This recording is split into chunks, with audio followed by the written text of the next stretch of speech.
నీ నీ డ్రైవర్తో కానీ నీ ఇంట్లో ఉన్న ఎవరితో ఉన్నా కానీ నువ్వు ఎక్కువసార్లు మాట్లాడితే చాలు అది చాలు.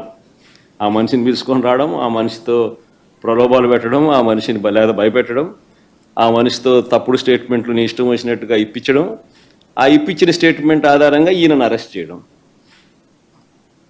నిజంగా ఏం జరుగుతూ ఉంది ఇది? అదే మాదిరిగా ఇప్పించే ప్రయత్నం